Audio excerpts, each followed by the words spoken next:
नमस्कार, आप देख रहे हैं खबरों का सबसे विश्वसनीय और धमाकेदार bulletin first India express Uttar Pradesh, और आपके साथ में विजेंद्र सोलंकी। शुरुआत करते हैं मेरठ के खबर के साथ, क्योंकि मेरठ में मिलने की जिद ऐसी कि कलेक्ट्रेट परिसर में बवाल हो गया।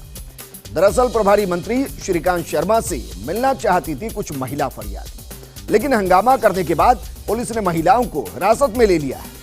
अधिकारियों और भाजपाइयों की बैठक लेने पहुंचे थे मंत्री श्रीकांत शर्मा, और इसी दौरान कुछ महिलाएं नारेबाजी करती हुई वहां आ थमी। महिलाओं का कहना है कि पुलिस उनकी सुनवाई नहीं कर रही, उनकी सुनी नहीं जा रही, और मंत्री से नहीं मिलने देने पर हंगामा खड़ा कर दिया गया। सवाल यही है कि मंत्री से पहले विधायक और विधायक जनता के प्रतिनिधि, तो अगर कोई समस्या तो क्या इस तरीके से उनको हिरासत में लिया जाएगा? दरअसल कुछ महिलाएं फरियाद लेकर वहां पहुंची, लेकिन मिलने नहीं दिया गया, और उसके बाद हंगामा शुरू हो गया। हंगामा करने के बाद पुलिस ने महिलाओं को हिरासत में ले लिया है।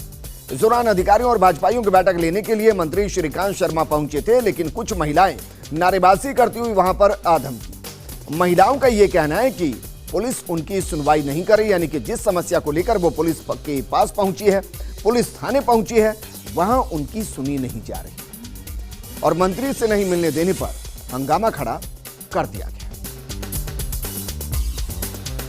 वहीं बीजेपी जिला अध्यक्ष को लौटना पड़ा उल्टे पैर, यानी कि वापस लौटना पड़ा। प्रभारी मंत्री के कलेक्ट्रेट में मौजूदगी की सूचना के बाद शुरू हुआ हंगामा। मेरठ बार एसोसिएशन के अध्यक्ष महावीर त्यागी के नेतृत्व में हंगामा हुआ।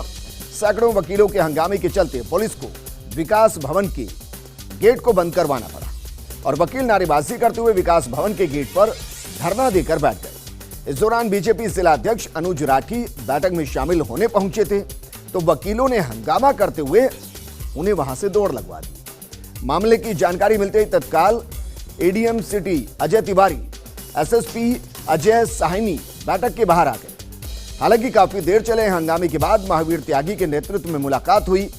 वकीलों का एक प्रतिनिधिमंडल प्रभारी मंत्री श्रीकांत शर्मा से भी मिला है, लेकिन देखिए किस तरीके से जब श्रीकांत शर्मा बैठक लेने के लिए पहुंचे तो कई तरीके की दिक्कतों का सामना करना पड़ा। एक तरफ महिला जो मिलने पहुंची थी नारेबाजी करने लगी, हंगामा हो गया, पुलिस ने हिरासत में लिया। दूसरी तरफ मेरठ बार एसोसिएशन के अध्यक्ष महावीर त्यागी के नेतृत्व में हंगामा हो गया।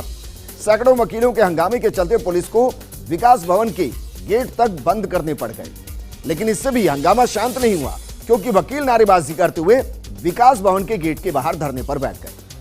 अब इस दौरान बीजेपी जिला अध्यक्ष, जिनका नाम अनुज राठी है, वो इस बैठक में शामिल होने के लिए पहुंचे थे, जो कि मंत्री श्रीकांत लेने वाले थे, लेकिन गेट बंद और गेट के बाहर धरना, तो वकीलों ने हंगामा कर दिया उन्हें देखकर, और उन्हें दौड़ लगवा दी, यानी कि उल्टे पैर उनको दौड़ा दिया वहां से। मामले की जानकारी जैसे ही एडीएम सिटी अजय तिवारी को मिली, एसएसपी अजय साहनी को मिली, वो बैठक से बाहर आ गए, क्योंकि कानून से जुड़ा मुद्दा है।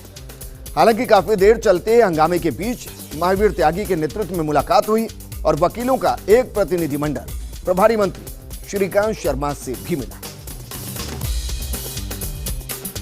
और अब बात करते हैं लाल टोपी वाले बयान पर सलमान खुर्शीद की सफाई की। दरअसल उन्होंने कहा कि हम सिर्फ इतना जानते हैं कि भारतीय सभ्यता है। भारतीय सभ्यता यह है कि अपने बुजुर्गों के सामने जाओ या किसी अच्छे काम को करने जाओ तो पगड़ी बांधो, टोपी पहनो। यह हमारी सभ्यता है भारत की। जो लोग आज सत्ता में हैं वो भारतीय सभ्यता को समझते हैं क्या? ये सवाल उन्होंने खड़ा कर दिया।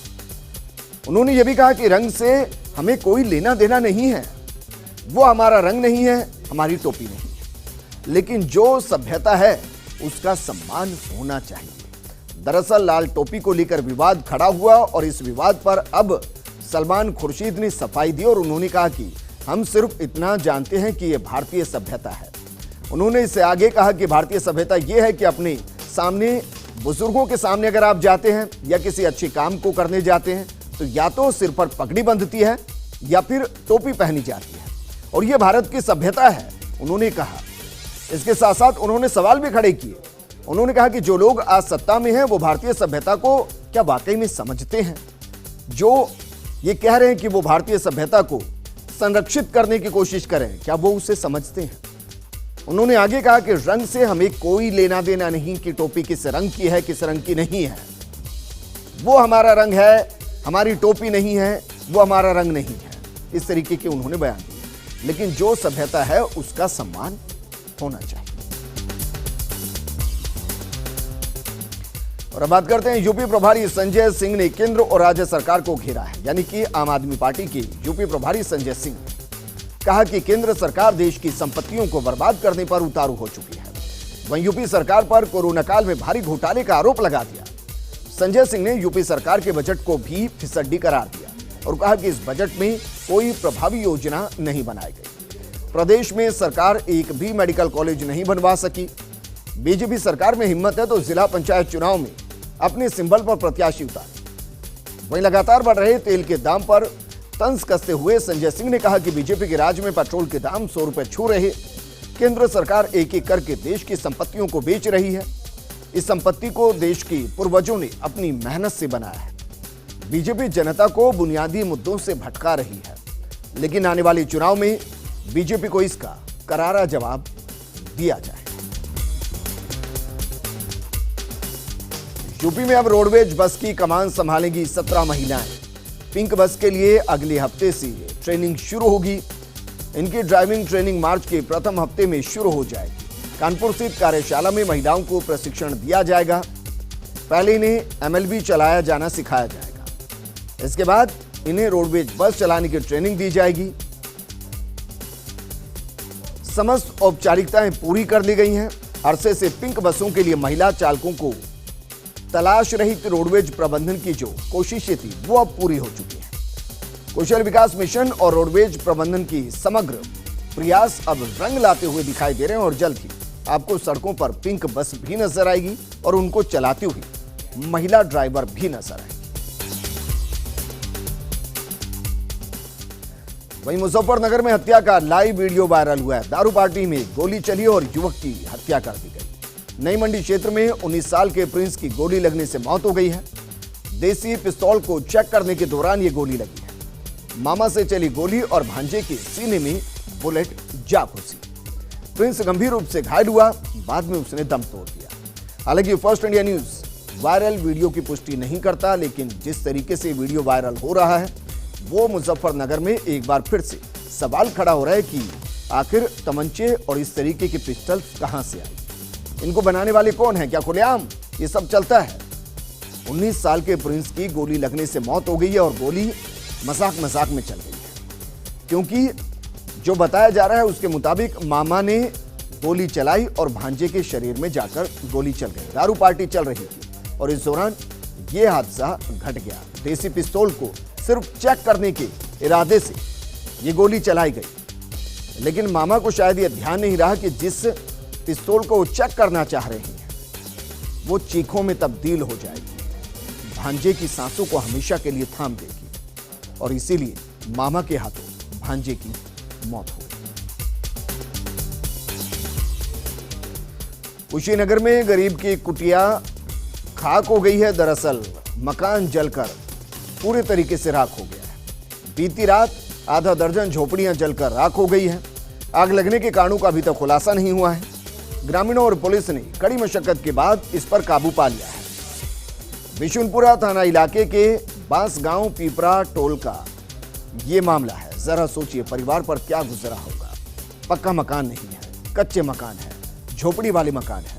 अचानक से आग लगती है और कई मकान या कहीं कई झोपड़ियां इसमें स्वाहा हो जाती है। मूलभूत सुविधाएं भी जाहिर है जल गई होंगी। एक बार फिर से नया आशियाना बनाया जाएगा। उम्मीद करेंगे सरकार कुछ सहायता करेगी।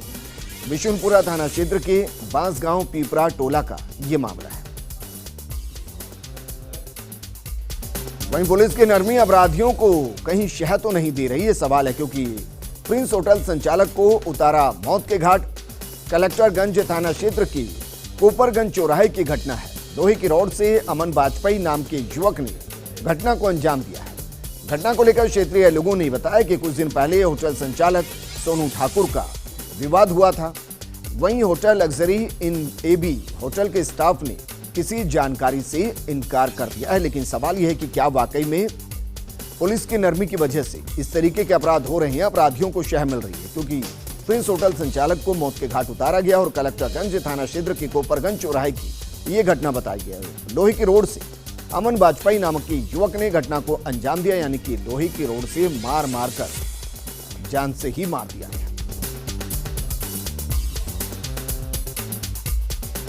मेरठ में अधिवक्ता ओमकार तोमर की खुदकुशी ने तूल पकड़ लिया है और मामले में वकीलों का आंदोलन तेज होता हुआ दिखाई दे रहा है और उग्र होता हुआ दिखाई दे रहा है। हड़ताल पर बैठे वकील सड़कों पर उतर आए हैं। बेगमपुर चौराहे पर वकीलों ने मानव श्रृंखला बनाई है। आरोपी विधायक की जल्द गिरफ्तारी की मांग की गई है। गिरफ्तारी नहीं होने पर पश्चिमी उत्तर प्रदेश की वकील एक बड़ा आंदोलन कर सकते हैं। अधिवक्ता ओंकार तोमर ने अपने सुसाइड नोट में गंभीर आरोप लगाए थे और बीजेपी विधायक दिनेश खटीक समेत 14 आरोपियों पर उकसाने का मामला दर्ज किया गया। वहीं प्रशासनिक अधिकारियों ने जांच के लिए समय देने की मांग की।